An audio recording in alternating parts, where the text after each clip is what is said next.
사도 바울이 처음 선교를 시작할 때 어떻게 시작했을까요? 바울은 복음을 분명히 믿은 사람이에요. 그래서 복음이 사람들을 구원할 거라고 믿어요.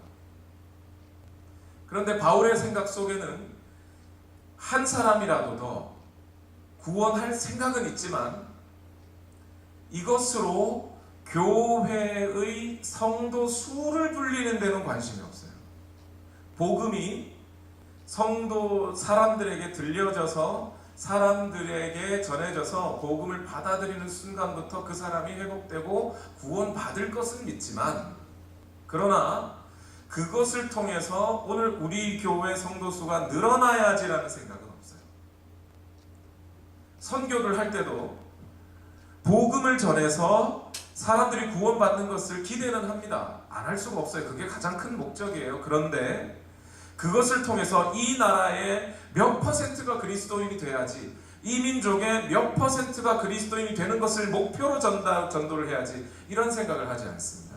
왜냐하면 복음이 잘못되는 순간부터, 복음이 잘못 전해지는 그 순간부터 아무리 많은 사람이 교회 안으로 들어온다 할지라도 복음을 오해하게 돼요.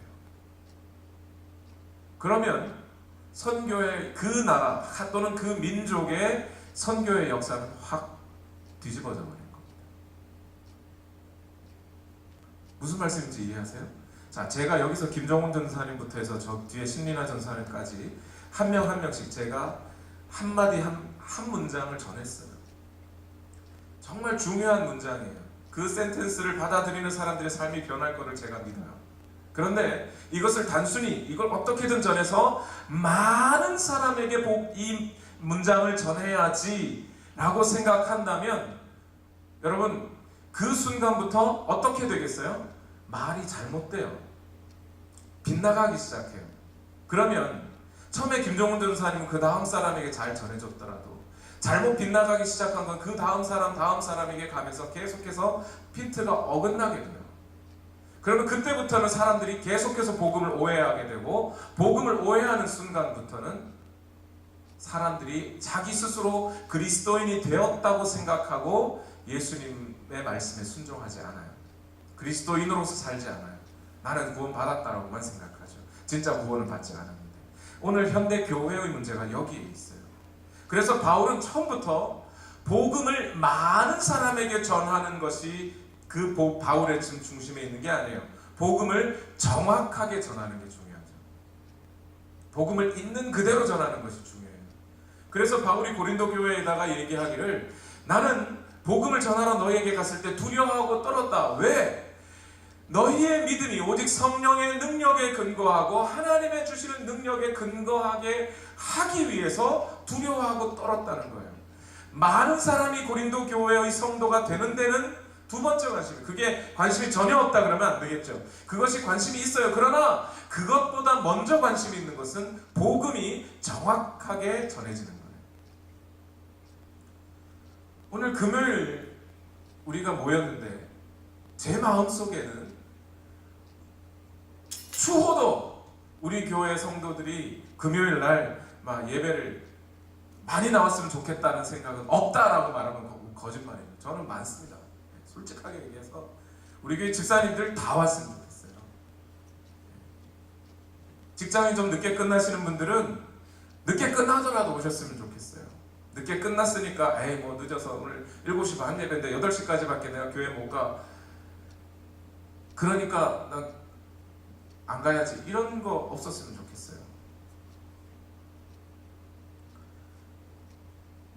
도넛 가게 하니까 밤새 일하고 저녁에는 예배를 못 가, 그래서 낮에 좀 있었으면 좋겠어, 이러지 않았으면 좋겠어요.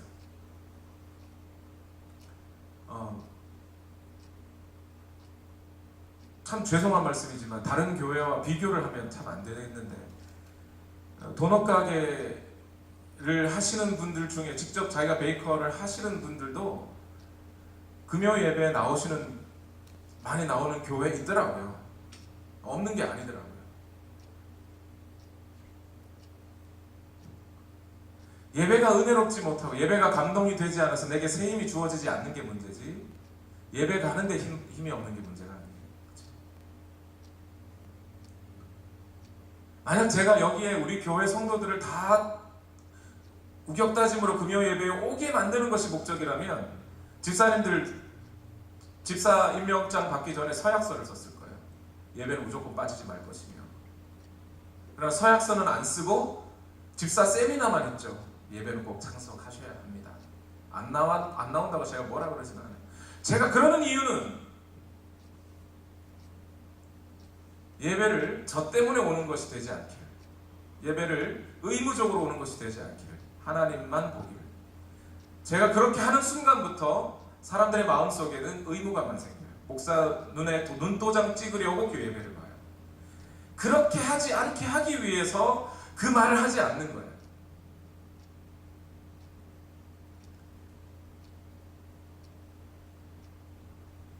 하나님의 뜻이 이루어지는 게 중요한 거거든요. 그래서 여기까지 턱이 차오르지만 말하지 않습니다. 성경 공부도 마찬가지예요. 무조건 다 했으면 좋겠어요. 로마서반, 요한복음반 다 하신 분이라도 새가족반 오셨으면 좋겠어요. 솔직한 심정. 처음부터 다시 다 했으면 좋겠어요. 그러나 그렇게 말하지 않는 이유는 의무감으로 억지로 하는 것이 될까 봐 그래요. 바울이 헌금을 거둘 때도 억지로 드리지 마라 그랬어요. 하나님은 거지가 아니세요. 동정을 받으시는 분이 아니세요. 교회를 나가도 그런 분들 있죠. 아유, 오늘 내가 나가줘야지. 누구도 안 오고 누구도 안 올 건데 내가 나가줘야지 하고 오시는 분 안 오셔도 돼요. 와주는 건 저는 바라지 않습니다. 하나님은 그렇게 경홀히 여김을 받으시는 분이 아니세요. 왠지 오늘 나오신 분들을 야단치는 분인가 되버렸어요. 오늘 나오신 분들은 칭찬받으셔야 돼요. 칭찬도 아니죠. 사실은 당연히 나오셔야 하는 거. 당연히 나오셔야 하는 건데 무슨 칭찬입니까? 권면하셔서 목사가 나오라 그러면 안 돼요. 목사가 예배 나오라 나오셔야 됩니다. 당연히 저는 순전하게 나오라고 해야 되겠지만 그것이 의무감이 되어서 목사 보려고 교회 예배 나오면 안 됩니다. 그러나 여러분들은 권면하셔서 함께 하나님 앞에 예배드리자고 같이 말씀해 주세요. 그게 옳은 것입니다. 누가 피곤해서 나 오늘 예배 못 갈 것 같은데 그러면 아유 쉬어 내가 대신 예배 가줄게 당신은 쉬어 이러시면 안 돼요. 예수님이 내가 십자가에 달려 죽겠다고 했더니 베드로가 어떻게 하죠? 아이 예수님 쉬세요. 그러지 마세요. 예수님이 거기에 뭐라 그래요? 사단아, 우리 안에서 하나님께 예배를 드리지 못하게 할 만한 여러분의 어린 시절 꿈이 뭡니까? 여러분 꿈 있으시죠? 그 꿈을 이루고 사신 분 담대하게 손들어 보세요. 박수 쳐드릴 테니까. 대부분 꿈을 못 이뤘죠. 꿈을 못 이룬 이유가 있어요? 거의 다 있을 거예요. 거의 다 있을 거예요.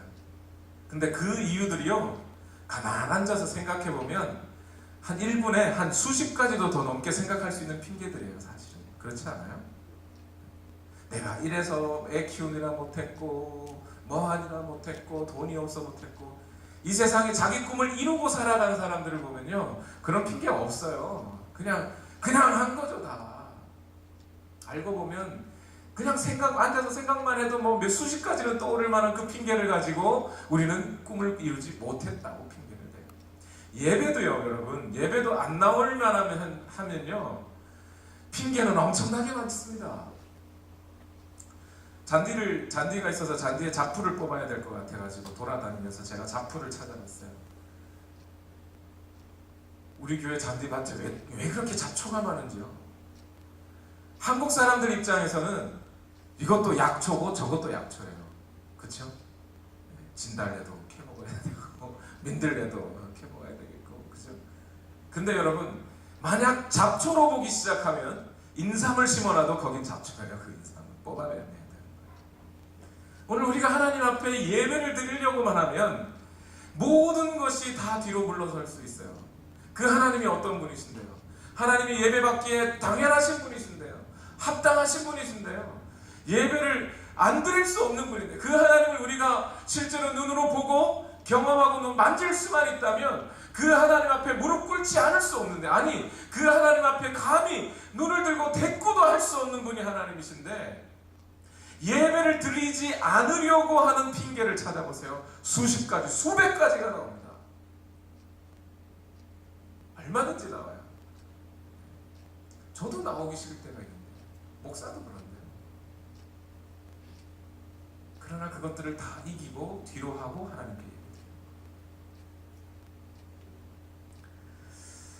오늘 설교가 길어질 것 같은 느낌이 막 들죠. 벌써부터 길지 않게 할게요. 오늘 본문 말씀 읽읍시다. 사도행전 10장 23절에서 33절 말씀, 사도행전 10장 23절에서 33절 말씀을 다 같이 함께 봉독하겠습니다. 시작.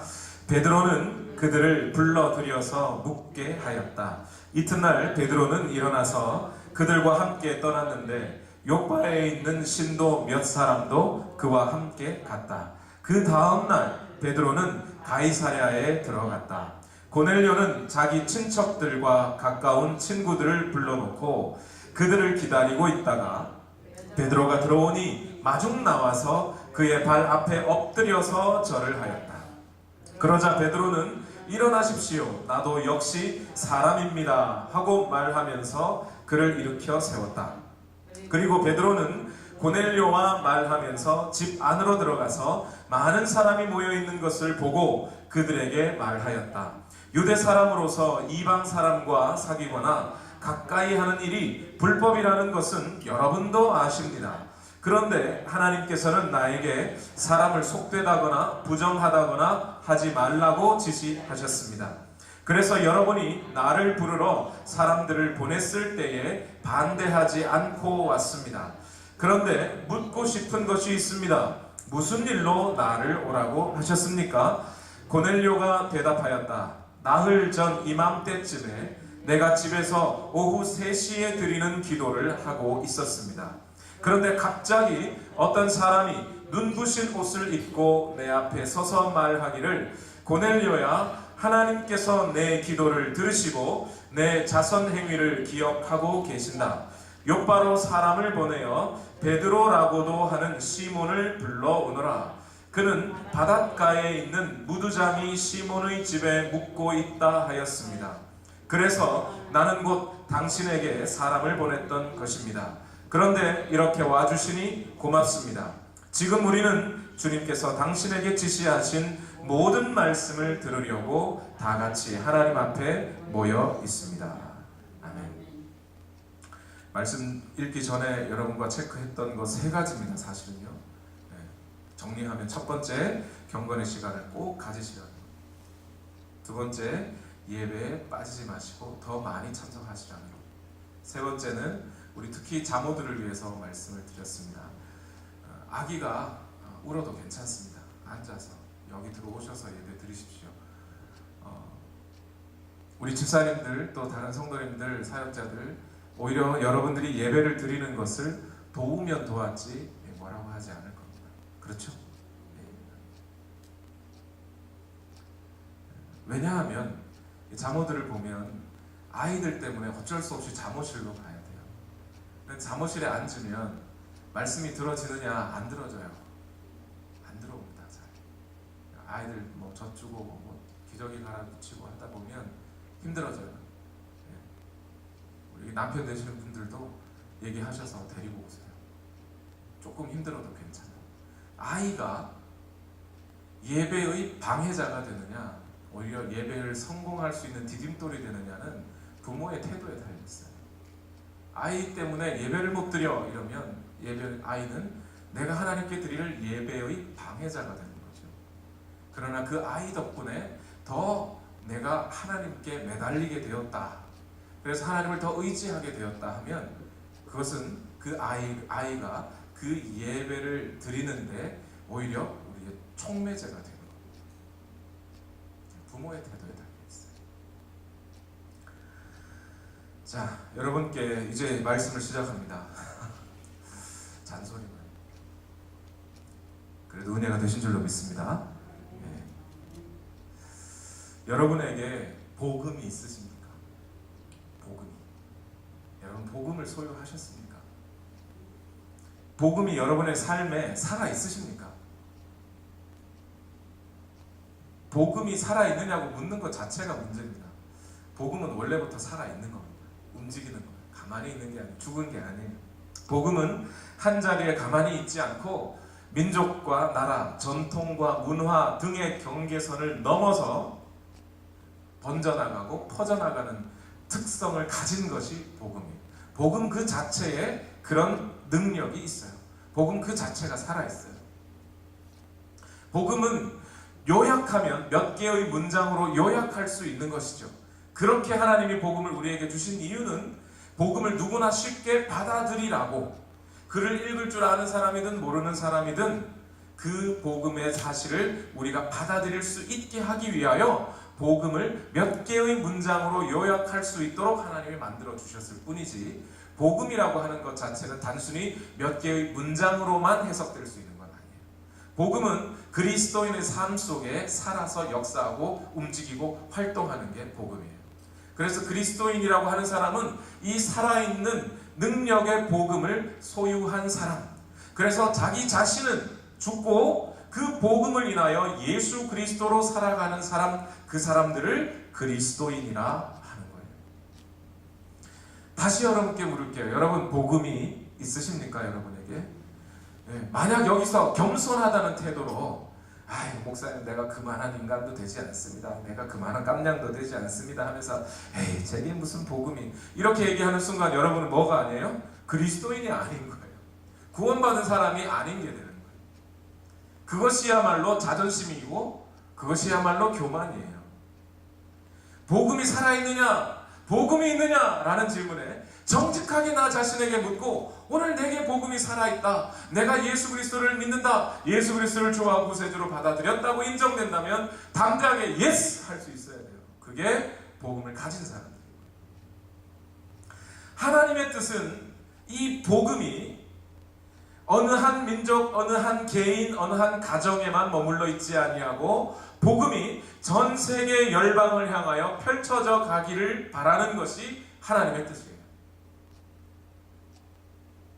내가 이사를 여기서 저기로 하는 게 하나님의 뜻일까? 모르겠어요. 거기에 하나님의 뜻이 있는지. 내가 이 학교를 가는 게 하나님의 뜻일까? 내가 이 교회를 가는 게 하나님의 뜻일까? 모르겠어요. 저는 목사한테 묻지 마세요. 그런 거 몰라요. 목사는 무당이 아니니까. 그러나 목사로서 하나님의 뜻이 무엇이라고 담대하게 확실하게 말씀을 드릴 수 있는 것은, 하나님의 뜻은 복음이 확장되는 데 있습니다. 복음이 모든 사람에게 전해지는 데 있습니다. 그게 하나님의 뜻이에요. 오늘날 많은 사람들이 교회를 사회사업하는 곳으로 알고 있고 또는 월마트처럼 생각합니다. 서비스를 제공받고 목회자는 월마트의 매니저 정도로 이해합니다. 나에게 좋은 이야기, 내 비위를 맞춰주는 이야기를 해주는 사람 정도로 목사를 이해합니다. 목회자들도 그 태도에 부응해서 손님들에게 좋은 서비스를 해주려고 합니다. 더 많은 고객을 유치하고 있는 목회자들이 훌륭한 목회자들이라고, 장사 잘하는, 비즈니스 잘하는 목사라고 생각합니다. 다시 한번 여러분 앞에 강조합니다. 예수님은 분명히 이렇게 말씀하셨습니다. 마태복음 24장 14절에 이 하늘나라의 복음이 온 세상에 전파되어서 모든 민족에게 증언될 것이다. 그때야 끝이 올 것이다. 하나님의 뜻은 어디에 있다고요? 복음이 전 세계 모든 민족에게 증거될 때야 끝이 온다 그랬어요. 그때야 하나님의 뜻이 완성이 된다는 거죠. 그때야 하나님의 목적이 이루어진다는 거죠. 하나님의 목적은 복음이 땅끝까지 모든 민족에게 전해지는 데 있어요. 사도행전을 우리가 오늘 공부하고 있는 것은, 사도행전이 이 하나님의 뜻을 보여주는, 처음 하나님의 뜻이 이 땅에서 번져나가기 시작했던 그때의 일을 자세히 기록해주는 유일한 기록이기 때문에 그래요. 그 복음이 전해지는데, 복음이 전해지는 통로로 무엇을 사용하셨어요? 하나님이 교회를 사용하셨어요. 복음이 전해지는 것이 목적이고, 교회는 그 복음이 전해지는 목적을 위하여 세워놓으신 거예요. 다시 한번 말씀드립니다. 여러분, 만약 여러분, 이런 말을 하면 죄송하지만 여러분의 자녀가 유괴를 당했어요. 여기서 여러분은 여러분의 목표를 분명하게 가져야 돼요. 범인을 잡는 게 목표입니까? 아이를 찾는 게 목표입니까? 아이를 찾는 게 목표예요. 아이를 찾기 위하여 뭐를 쓰는 거예요? 돈도 쓰고 형사들도 붙이고 하는 거죠. 단순히 범인을 잡는 것은 우리의 목적이 아니죠. 만약 범인을 잡는 게 목적이라면 아이가 그 범인의 손에 죽었든 살았든 범인만 잡으면 되죠. 그러나 아이를 돌려받는 것이 목적이기 때문에 범인이 요구하는 것이라도 때로는 들어주려고 하는 거예요. 또는 심지어 거짓말이나 위장을 해서라도 범인을 속여서라도 아이를 찾으려고 하는 거예요. 분명하게 이 두 가지의 목표는 다른 거예요. 비슷한 것 같지만 여러분 잘 들으셔야 돼요. 복음이 전해지는 게 목적이에요. 그 복음이 전해지는 것을 위하여 교회가 존재하는 거예요. 오늘 교회는 무엇을 위해 존재해요? 복음이 전해지는 것을 위해 존재하는 거예요. 이 복음이 확장되는 역사에 따라서 복음이 전해진 그곳에 불똥이 튀어서 이스라엘이라고 하는, 이스라엘의 예루살렘이라고 하는 그 좁은 곳에서, 작은 곳에서 복음이 사마리아로 불똥이 튀겨서 복음이 전해지자, 그리고 거기 있는 사람들이 성령을 받자, 거기에 무엇이 생겨요? 교회가 생겨요. 그리고 교회가 생긴 그곳으로부터, 그 교회, 즉 하나님, 건물이 아니라 하나님을 섬기고 하나님의 부르심을 받은 사람들의 모임인 교회가 뭘 전해요? 복음을 전하는 거예요. 선교는 뭐겠어요? 선교는 복음을 전하는 것이에요. 민족의 선을 넘고 인종의 선을 넘어서, 벽을 넘어서 복음을 전하는 것이에요. 그 복음을 전하기 위해 교회가 존재하는 거예요. 그래서 교회는 복음을 전한다는 목적을 위하여 여러 가지 형태의 여러 가지 모양으로 존재할 수 있는 거예요. 큰 교회, 인원이 많이 모이는 교회가 있을 수 있고 적게 모이는 교회가 있을 수 있어요. 때로는 이런 종류의 예배를 드릴 수도 있고 저런 종류의 예배를 드릴 수도 있어요. 그러나 그 목적은 어떤 것이에요? 한 가지, 복음을 전하는 거죠. 오늘날 사람들이 교회에 가서 쇼핑을 하기 위해서 교회를 가다 보니까 좋은 교회와 나쁜 교회를 따져요. 좋은 교회는 어떤 교회가 좋아요? 내게 유익이 되는 교회가 좋은 교회. 나쁜 교회는 어떤 교회요? 내게 유익이 안 되는 교회는 나쁜 교회예요. 이렇게 생각하는 거지. 사람들이 잘못 생각하는 거예요. 하나님의 뜻은 복음이 전해지는 데 있고 그 복음이 전해지기 위하여 교회가 존재하는 거예요. 교회가 존재한다. 이 말 오늘 누구에게 적용해야 되겠어요? 여러분에게, 저와 여러분에게 적용해야 돼요. 오늘 여러분이 이 땅에 여기에 존재하는 이유는 무엇을 위해요? 복음이 전해지는 것을 위해 존재하는 거예요. 거기에 전도와 선교의 사명이 교회 안에 들어가 있는 거죠.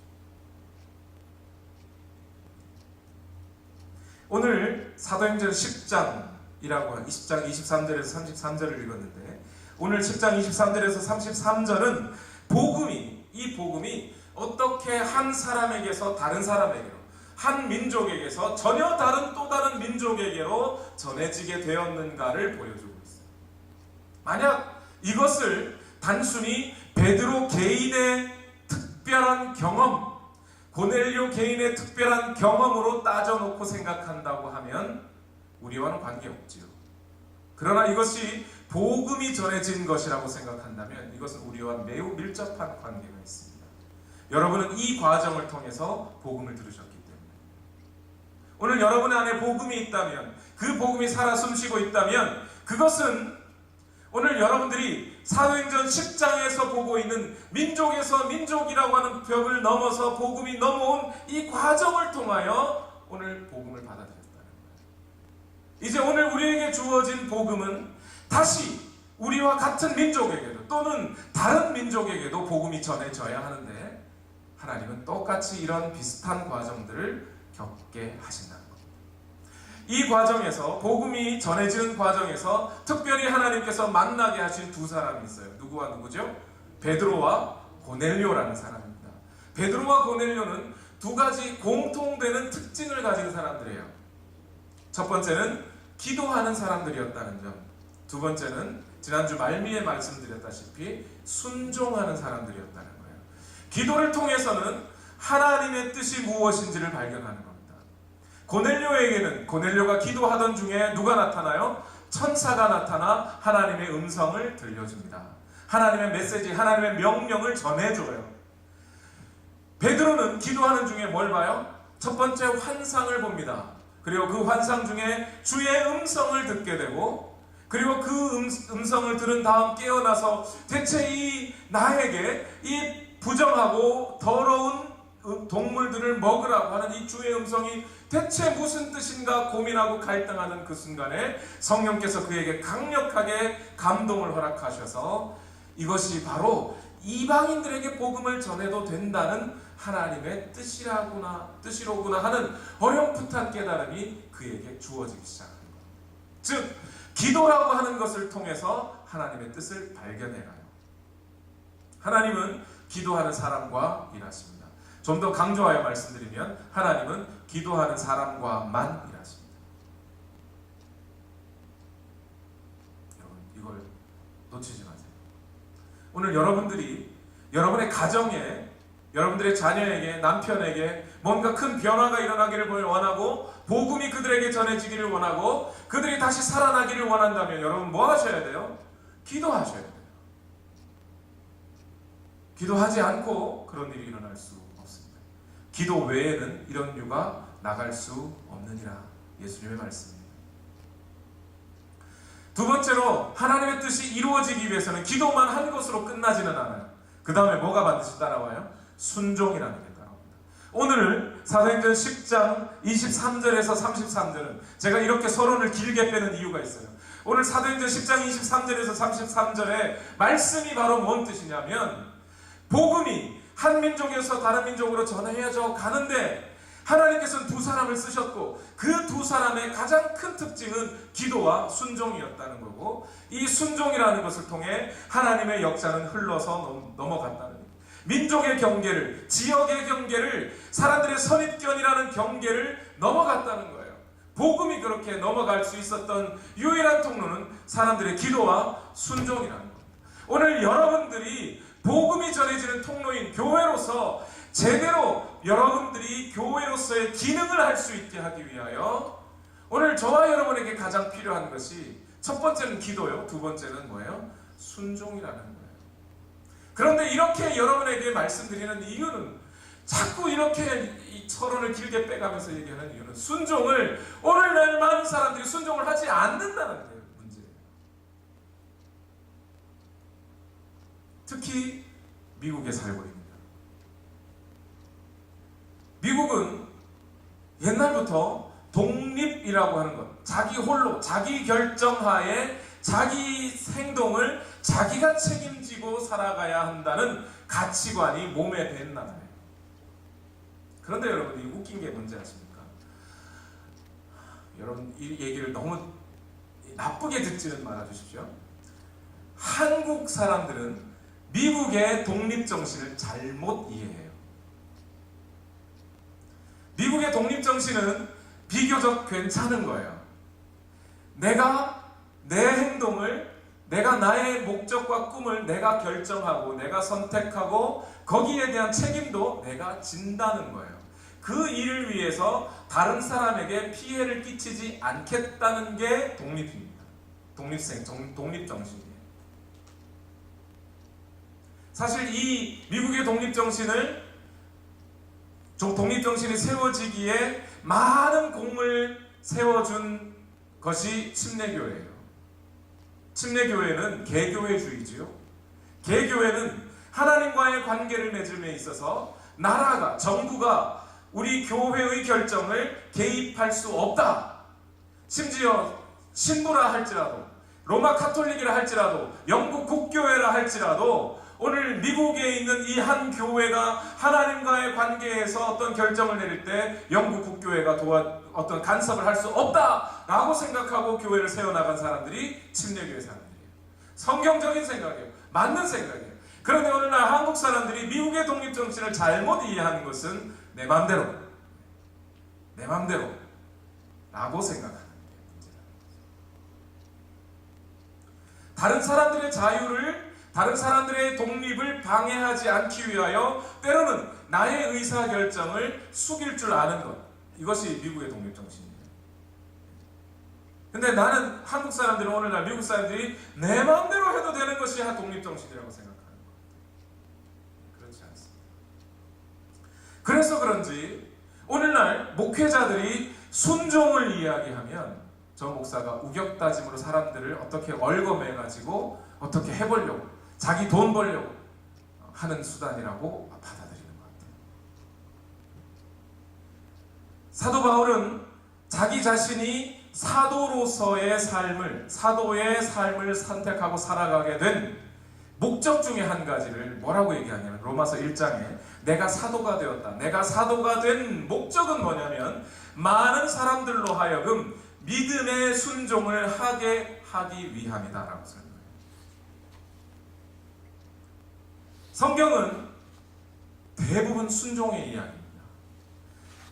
히브리서 11장을 믿음장이라고 하지만 다른 말로 바꾸어 순종의 장이라 말해도 과언이 아니에요. 거기 다 순종한 사람들. 그 사람들이 순종할 때 하나님을 믿고 순종을 했죠. 믿음의 순종을 했던 사람들. 성경의 대부분은 순종을 이야기하고 있어요. 여러분 희생하십시오라고 말하지 않아요. 물론 순종을 할 때에는 때로 어떤 희생이 따르기도 합니다. 그러나 희생을 강요하지 않아요. 헌신을 강요하지 않아요. 교회는 헌신하는 사람들로 세워지는 게 아니라 순종하는 사람들로 세워지는 거예요. 열심히 내가 하나님 앞에 헌신해야지 해가지고 교회 오자마자 목사님, 내가 여기 집사나 여전도 회장으로만 세워주시면 제가 교회에다가 피아노도 바치고 이것도 바치고 다 바쳐줄게요. 그런 사람들로 교회가 세워지는 게 아니에요. 하나님이 하라는 대로 순종하는 사람들을 통해 세워집니다. 교회는 그 사람들이 순종하는 사람들이 되게 하기 위하여 어쩔 수 없이 그들이 와서 이거 하게 해주세요. 내가 이거 할게요. 저거 할게요 하면 받아들여 줍니다. 하지 말라 그러면 시험 드니까. 그러나 그런 것으로 하나님의 뜻이 이루어지지 않습니다. 오늘 이 사실을 우리에게 정확하게 보여주는 거예요. 오늘날 사람들이 순종이 뭔지 몰라요. 첫 번째 순종은 뭐냐면 짧게 전해드리죠. 순종은 내 뜻을 버리고 하나님의 뜻에다가 나를 맞추는 게 순종이에요. 뻔한 얘기 같지만 오늘 이걸 안 해요, 사람들이. 내 뜻을 버리고 하나님의 뜻에다가 내 뜻을 갖다 맞추는 것, 나를 갖다 맞추는 것. 하나님의 말씀을 나에게 맞추는 게 아니라 나를 하나님의 말씀에 맞추는 게 순종이에요. 다 같이 봅시다. 사도행전 10장 23절 24절 시작. 베드로는 그들을 불러들여서 묻게 하였다. 이튿날 베드로는 일어나서 그들과 함께 떠났는데 요빠에 있는 신도 몇 사람도 그와 함께 갔다. 그 다음날 베드로는 가이사랴에 들어갔다. 여기까지요. 베드로가 자기를 부르러 온 이 사람들과 함께 떠났다는 거예요. 그들을 함께 같은 집에서 묵고 그들이 오라는 대로 갔다는 겁니다. 이게 순종이에요. 이것을 우리는 그냥 아무 감동 없이 여기서 읽겠죠. 그런데 여러분 한번 생각해 보세요. 베드로는 성령이 충만한 사람이라 자연스럽게 순종했겠지. 당연히 했겠지라고 생각하는데 잘 생각해 보세요. 여러분, 베드로가 솔로몬 행각에 서서 유대인들에게 설교할 때 뭐라고 설교했어요? 예수님을 뭐라고 소개했습니까? 여러분, 유대교를 다 버리고 예수님을 따르셔야 합니다. 이렇게 설명했어요? 베드로는 그렇게 설명하지 않았습니다. 여러분, 아브라함의 하나님, 이삭의 하나님 읽어봐야지. 안 읽어보면 여러분도 안 믿으니까. 사도행전 3장 13절 우리 이미 읽었던 구절이죠. 다 같이 읽어봅시다. 시작. 아브라함의 하나님과 이삭의 하나님과 야곱의 하나님 곧 우리 조상의 하나님께서 자기의 종 예수를 영광스럽게 하셨습니다. 여러분은 일찍이 그를 넘겨주었고 빌라도가 놓아주기로 작정하였을 때에도 여러분은 빌라도 앞에서 그것을 거부하였습니다. 자, 바울이 소개하고 있는, 베드로가 유대인들에게 소개하고 있는 이 예수님은 유대교를 완전히 버리고 여러분들이 지금까지 믿던 율법 다 버리고 여호와 하나님 다 버리고 예수님 따르셔야 합니다. 이렇게 말하지 않아요. 여러분들이 죽인 그 예수는 원래가 하나님이 보내신 메시아입니다. 여러분, 하나님이 어떤 분이십니까? 여러분, 아브라함, 우리 민족의 조상 아브라함의 하나님, 이삭의 하나님, 야곱의 하나님 아닙니까? 여러분이 죽인 그 예수는 하나님, 우리 야곱의 하나님, 아브라함의 하나님이 우리에게 보내신 메시아였습니다. 라고 소개를 하죠. 그러면 이 상황에서 베드로의 생각은 어떨까요? 유대의 전통을 다 버리는 것입니까? 아니에요. 도리어 유대의 전통을 더 잘 지켜야 한다고 생각하겠죠, 베드로는. 그렇지 않아요? 그래서 9시 기도 시간, 3시 기도 시간, 12시 기도 시간을 철저하게 더 지킨 거예요, 아브라함. 원래가 유대인들이 갖고 있었던 생각인데 그걸 더 지켰단 말이에요. 그런데 문제가 생겼어요. 그런 자신은 유대인의 전통을 더 잘 지켜야 한다고 생각했던 베드로에게 예수님이 명령하시는 거예요. 하나님이 주의 임성이 내려와서 동물 먹어라. 내가 정결케 했다.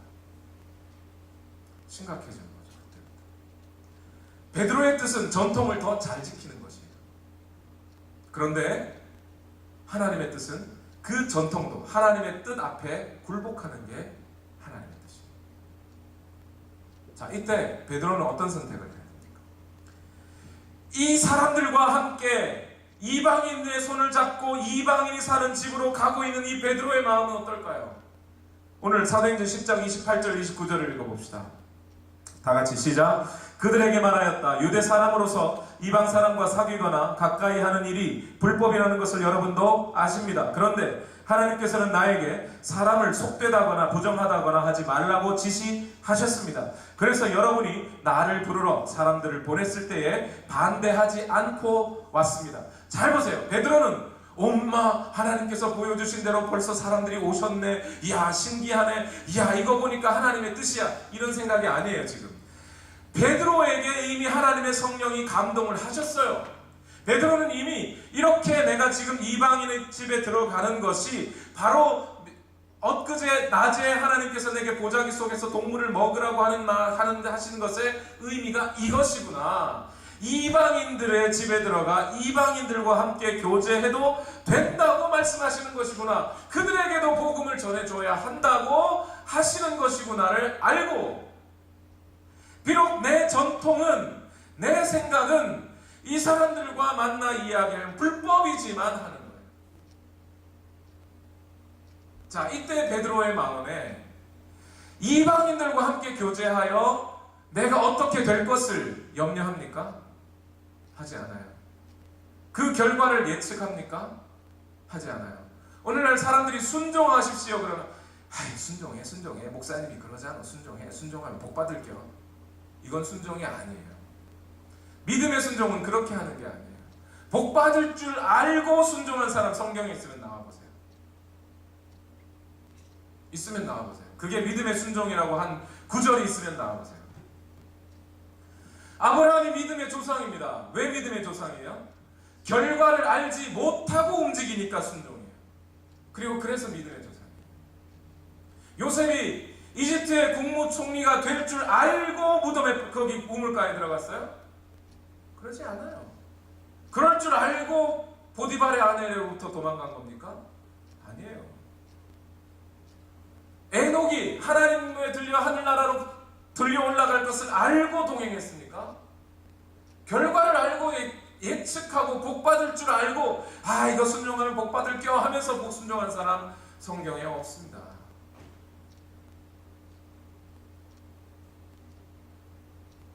오늘날 우리 그리스도인들에게 이 순종이 요구되는 거예요. 근데 목사님들이 이런 얘기 안 하죠. 강조도 안 하죠. 왜 안 하죠? 사람들은 거부감이 생겨요. 순종하라는 거예요.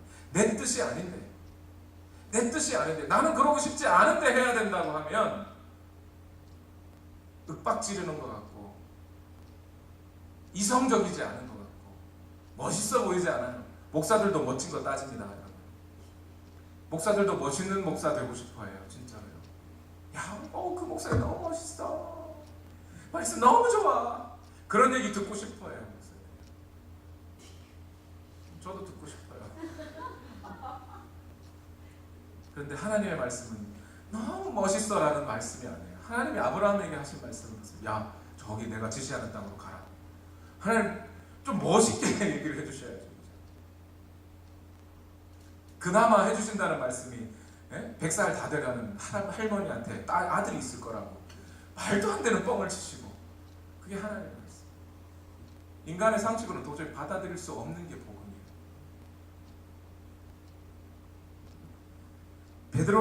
베드로는 지금 하나님의 명령이 나에게 위법을 하라고 하는 것이라면 그 말씀에 순종하겠다는 겁니다. 그것이 하나님의 말씀이니까. 그런데 오늘날 많은 사람들이 어디에 순종하고 있어요? 하나님의 말씀에 순종하지 않고 내 뜻에 순종하고 있다면, 내 뜻에, 내 경험에 순종하고 있어요. 내 가치관에 순종하고 있어요. 내 학문에 순종하고 있어요. 특히 교회 문제에 대해서.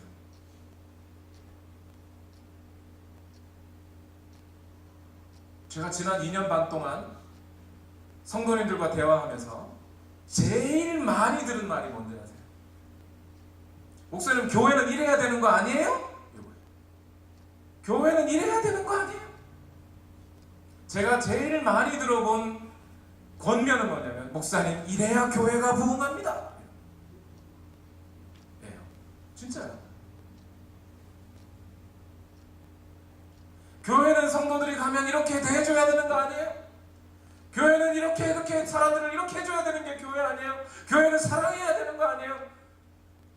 말은 다 잘해요. 순종은 죽어도 안 합니다. 교회 문제에 대해서는 다 자기 뜻이 있어요. 자기 경험이 있어요. 내가 이런 교회 가봤는데, 내가 저 교회 가봤는데, 여기서 사역해봤는데, 저 큰 교회는 이렇게 하던데, 저 큰 교회 목사님은 이렇게 말하던데, 신학자는 이렇게 말하던데, 다 그래요. 다 그래요. 안 들어본 게 없어요. 오늘날 그리스도인들이 들은 것만 하죠. 예수님의 말씀보다 그런 말은 더 귀엽잖아요. 어떻게 된 노릇인지 모르겠어요. 예수님을 주인이라고 하면서. 그렇지 않나 이 말이에요. 오늘 우리 교회에 주신 복이 뭘까요? 저는 우리 온누리 교회에게 주신 복이 저는 있다고 믿어요. 그게 뭐냐면, 우리 교회는 지난 15년 동안 이런저런 부침을 많이 겪었어요. 교회가 건물이 없어가지고 새로 지어야 할 때도 있었고, 담임 목사가 없어서 헤맬 때도 있었고, 목회자로부터 상처를 받을 때도 있었고, 지나가는 사람들이 오다가 한번 교회 보고 교회 별로네 하고 가는 그 수모를 소리를 다 들어가면서 지금까지 왔어요. 은사 집회라는 거 막 열심히 해보기도 했고요. 부흥회라고 하는 거 열심히 해보기도 했어요. 이것저것 다 해봤어요. 제가 볼 때 온누리 교회 지난 15년간은 웬만한 한국 교회 100년 동안 경험한 것보다 더 많은 경험을 한 것 같아요. 정말요. 저는 이 교회에 제가 처음 온 건 2006년이지만 2012년 2월인가요? 맞죠? 2012년 2월이죠. 맨날 연도가 헷갈려요. 그래서 지금 2016년에 되는 지난 4년 동안에 제가 지금까지 40살이 될 때까지 경험해보지 못했던 교회 경험을 참 많이 해봤어요. 그 과정에서 여러분, 하나님께서는 우리에게 그것을 자산으로 주셨습니다. 그래서 저는 하나님께서 이것을 우리에게 주신 큰 복이라고 믿어요. 왜냐하면 은사는 좋은 것이지만 은사 주인은 좋은 것이 아니라는 걸 우리는 알잖아요. 그렇지 않아요? 으쌰으쌰해서 사람들이 으쌰으쌰해서 모인다고 교회가 잘 되는 게 아니라는 걸 알았잖아요. 으쌰으쌰 하는 거, 분위기 좋은 거, 분위기 좋은 거 있잖아요. 그런 적 있었죠. 그러나 그 사람들이 금세 다 사라지고 만다는 걸 우리는 알았어요. 그것뿐인가요? 목회자는 영신술사 영매가 아니라는 것도 알았어요. 그죠? 네. 단지 인원이 많아지는 것이 부흥이 아니라는 걸 알았어요. 이 지역에 센세이션을 일으켜주는 것이 교회의 목적이 아니라는 걸 알았어요. 오직 한 사람 한 사람 성도들이 복음으로 거듭나고 그 거듭난 대로 또 다른 사람에게 복음을 증거하고 말씀의 토대 위에 서서 죽을 때까지 변함없이 하나님만 붙잡고 인생을 살아갈 수 있는 것. 그것이 한 개인에게 주어진 목표요. 교회에게는 그 복음을 땅끝까지 전하도록 사명을 주셔서 우리 모두가 복음으로 무장되어 그 복음을 다른 사람들에게 전하여 사람들의 영혼을 하나님께로 돌려주게 하는 것. 그것이 교회에게 주어진 어쩌면 유일한 목표일지 모른다는 것을 우리는 알았잖아요. 이걸 아는 게요, 여러분. 어쩌면 한 사람의 인생 가운데 죽어도 안 일어날 수도 있어요, 여러분. 그런데 이것을 제가 복이라고 말하는 것은 우리는 지난 15년이라고 하는 아주 짧은 기간 동안에 이걸 알아냈어요. 이게 그냥 주어진 게 아니에요. 사도 바울도 다메섹 도상에서 한 대 얻어 터지고 눈 한 번 멀어보고 아라비아로 갔다가 광주리에 물려서 내려갔다가 다시 다소에 가서 성경 연구하고 돌아와서야 깨달은 거예요. 교회는 하나님이 세우시고 교회는 예수 그리스도가 머리가 되시고 우리는 교회 주의 몸이로구나. 몸은 예수 그리스도로부터 공급받는 영향력을 통하여 살아나는구나. 예수 그리스도의 말씀 앞에 믿음이 세워지는 거구나 라는 것을 우리는 알았단 말이에요. 이것을 바울도 10몇 년 걸려서 아는 거예요. 우리는 알았잖아요. 얼마나 좋아요. 이게 복이죠. 이제 문제는, 우리에게 당면한 문제는 이 복음의 말씀대로 순종하는 거예요. 뒤에 있는 얘기 다 제껴버리고 제일 중요한 말씀은 하나님의 마음에 없는 사람들은 다 자기중심적으로 생각합니다. 인간이 원래가 그래요. 그런데 복음이 들어오는 순간부터 인간은, 복음을 가진 사람들은 자기중심적인 생각을 버립니다. 그리고 예수 그리스도를 주인으로 삼고 예수 그리스도 앞에 순종하는 삶을 살게 됐어요. 그게 그리스도입니다. 그러니 그 마음에 하나님이 없는 사람들은 늘 자기중심적이 돼요. 그리스도인은 반대로 이타적이 돼요. 이타적이 아니라 그리스도 중심적이 돼요. 이기적인 거에 반대 이타적 이렇게만 가면 안 되죠. 그리스도 중심적이 돼요. 그렇기 때문에 주님이 말씀하시는 것은 무엇이든 따르게 됩니다. 염려와 걱정을 버립니다. 사도행전 10장 24절과 25절에 보면 그 다음날 베드로는 가이사랴에 들어갔다. 고넬료는 자기 친척들과 가까운 친구들을 불러놓고 그들을 기다리고 있다가 베드로가 들어오니 마중 나와서 그의 발 앞에 엎드려서 절을 하였다. 이러죠. 베드로를 불렀는데 베드로가 안 오면 어떡해요? 거기에 대해 고넬료가 염려 있습니까?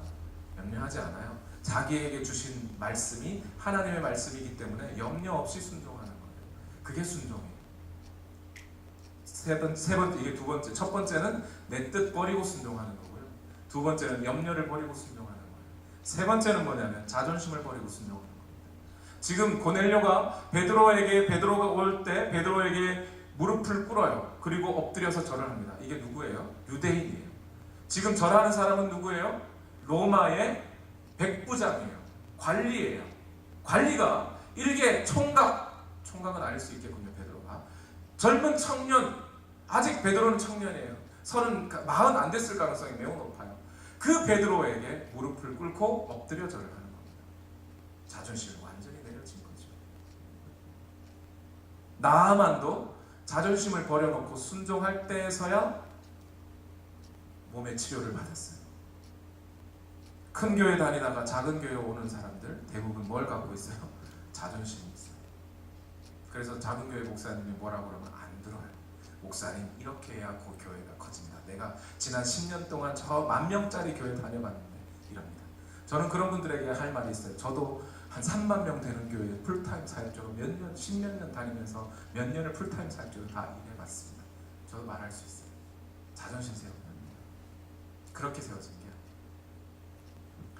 부흥회를 보면 성도들의 자존심을 알 수 있어요. 어떤지 아세요? 부흥회쯤 가야 내가 변할 거라고 생각해요. 부흥회 가서 목사님 설교 들어보면 어쩔 때는 저런 얘기는 우리 교회 담임 목사님도 하던 얘기인데 그럴 때가 많아요. 근데 성도님들은 꼭 그 얘기를 부흥사 목사님의 입에서 나와야 은혜로운 말씀으로 들어요. 이게 자존심 때문에 그래요. 감히 내가 나 정도 되는 사람이 어찌 우리 목사님 설교에 은혜 받을 소냐 뭐 이런 거. 자존심을 버려야 돼요. 그래야 예배가 은혜가 돼요. 네 번째는 결과를 예측할 수 없는 데 따르는 게 순종입니다. 여러분 오늘 베드로가 올 때 이 10장 신기한 얘기를 합니다. 10장 29절에 그래서 여러분이 나를 부르러 사람들을 보냈을 때 반대하지 않고 왔습니다. 그런데 묻고 싶은 게 있습니다. 무슨 일로 나를 오라 그랬습니까? 자기에게 주어진 하나님의 뜻은 알겠다 이 말이에요. 그래서 순종은 하겠다 이 말이에요. 근데 가서 뭘 해야 될지 자기는 몰라요. 베드로는. 근데 왔어요. 와서 고넬료에게 묻는 거예요. 대체 왜 부르신 거냐고. 뭐 혹시 뭐 이렇게 병자가 있는 거냐고. 보니까 다 멀쩡한데 왜 부르신 거냐 이 말이에요. 지금 베드로는 뭔지도 모르고 왔어요. 베드로만 몰라요? 누구도 몰라요? 베드로를 부른 고넬료도 사실은 몰라요. 왜 불렀습니까? 라고 하는 질문에 고넬료는 이렇게 답해요. 10장 30절에서 33절 고넬료가 대답하였다. 나흘 전 이맘때쯤에 내가 집에서 오후 3시에 드리는 기도를 하고 있었습니다. 그런데 갑자기 어떤 사람이 눈부신 옷을 입고 내 앞에 서서 말하기를 고넬료야 하나님께서 내 기도를 들으시고 내 자선 행위를 기억하고 계신다. 욥바로 사람을 보내어 베드로라고도 하는 시몬을 불러오너라. 그는 바닷가에 있는 무두장이 시몬의 집에 묵고 있다 하였습니다. 그래서 나는 곧 당신에게 사람을 보냈던 것입니다. 그런데 이렇게 와주시니 고맙습니다. 지금 우리는 주님께서 당신에게 지시하신 모든 말씀을 들으려고 다 같이 하나님 앞에 모였습니다. 이랬어요. 저는 이 구절을 읽으면서 허망했습니다. 뭔가 뭐 새로운 게 있겠지. 없어요. 고넬료에게 있었던 일 그냥 옮긴 것 뿐이에요. 왜 불렀습니까? 하는데 왜 불렀습니다가 없어요. 그냥 쭉 간 거예요. 제가 아이들을 볼 때마다 아 저렇게 순종하는 거구나 할 때가 있어요. 한 번은 미나가 아주 어릴 적에 미나한테 미나야 아빠 책장에 가서 저거 있잖아 저거 좀 갖고 와 이래서 시켰어요. 근데 얘가 예 아빠 그러고 일단 가던 도중에 그때는 이제 영어하고 한글이 좀 헷갈려. 가던 도중에 돌아서서 근데 아빠 책장이 뭐예요? 얘는 지금 책장이 뭔지도 모르고 일단 순종한 거죠. 아 이게 순종이구나. 아브라함에게 하나님이 야 너 내가 지시할 땅으로 가라 그랬어요. 일단 가는 거예요. 그게 믿음이죠. 그걸 보시고 하나님이 의롭게 여겨주시는 거예요.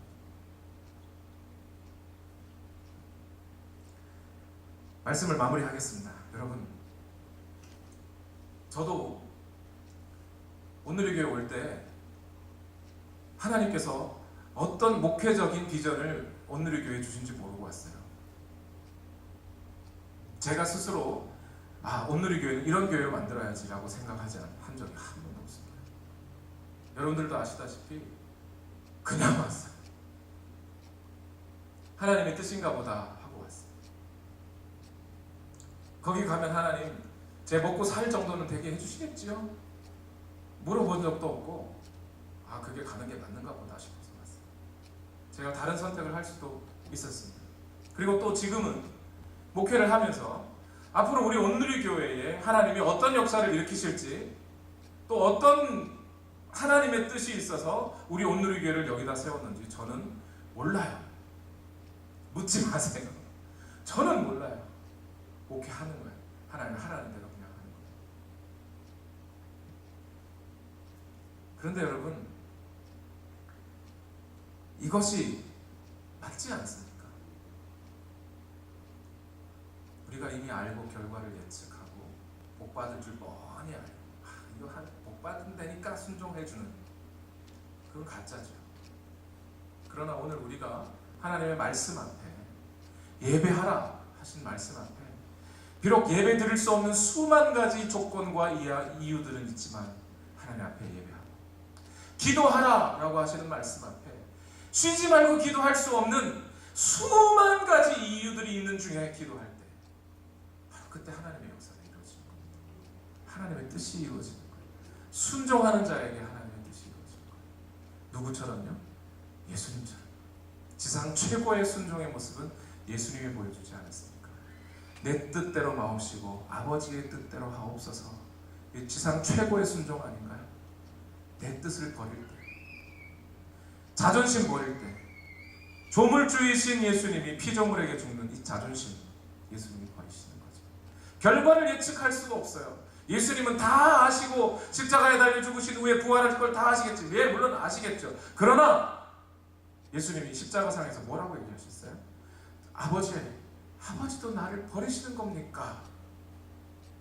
이 말씀의 뜻이 뭐예요? 내가 이렇게 죽었을 때 그 결말을 예수님 자신도 도저히 예측할 수 없을 것 같은 거예요. 그럴 때 순종하시는 거죠.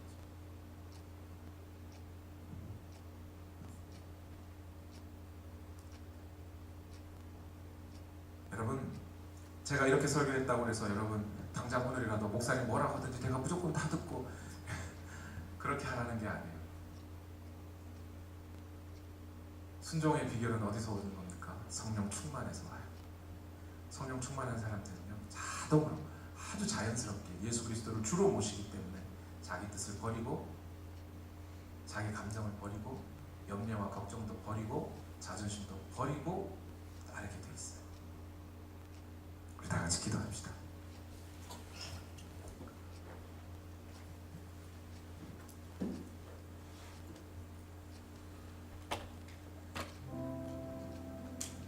여러분,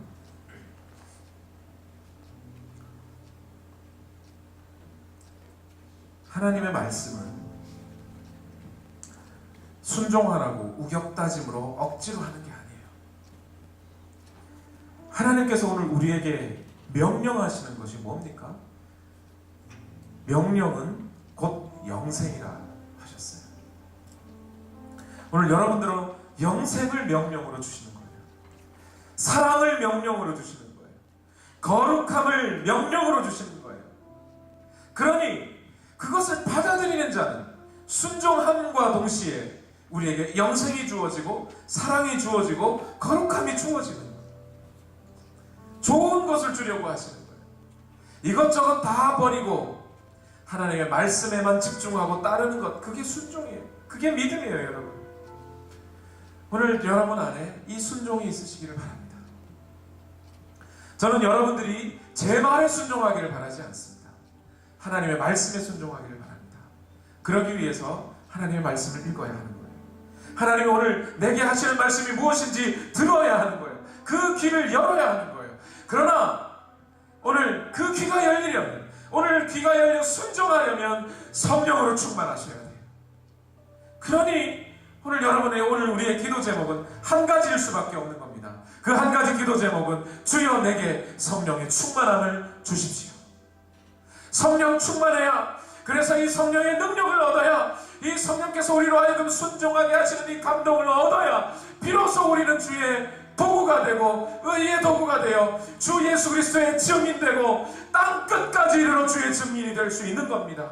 그제서야 교회의 역할을 잘 감당할 수 있는 거예요. 복음의 사명을 감당할 수 있게 되는 겁니다.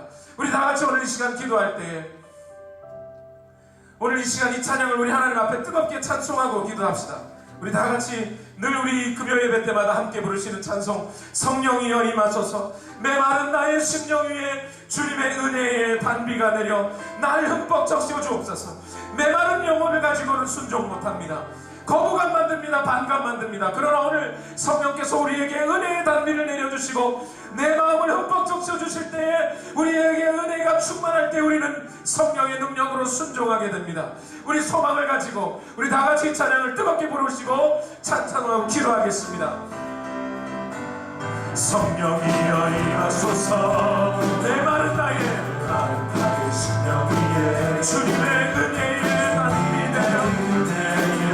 내려 날 흠뻑 적셔 주옵소서. 아멘. 주의 권세 주의 능력 지금 이 시간 임하셔서 악한 권세 모두 깨뜨리고 주님 나라 임하소서. 영광 할렐루야. 예수의 피가 내게 쓰기 주네 구원이 되시네. 영광 할렐루야. 예수의 이름. 우리 사모하는 마음으로 찬양합시다. 우리 힘차게 주여 내게 성령으로 충만하게 하옵소서. 성령이여 임하소서. 성령이여 임하소서. 내 마음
하시고 주의 말씀 앞에 순종하게 하옵소서. 우리 다같이 주여 한번 외치고 합심하여 기도합니다.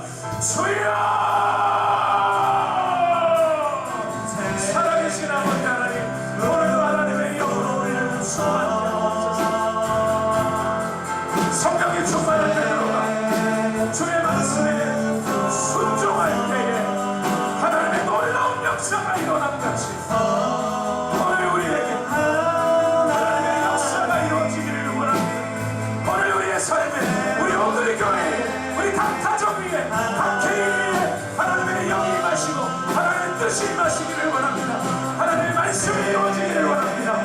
이 사람들을 통하여, 이 교회를 통하여 주의 복음이 민족의 벽을 넘고 전통의 벽을 넘고 문화의 벽을 넘어 하나님의 말씀이 땅끝까지 충만하여 통로 우리 오늘의 교회가 사용되기를 원합니다. 주여 오늘도 역사하여 주시옵소서. 하나님의 말씀이 오늘도 우리 가운데 이루어지기를 원합니다. 주여 이제 오늘 우리가 주의 땅끝까지 충만하여 나아갈 수 있도록 주여 우리를 인도하여 주시옵소서. 오늘 우리의 삶 가운데 임하여 주시옵소서.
말씀이 승리하는 주의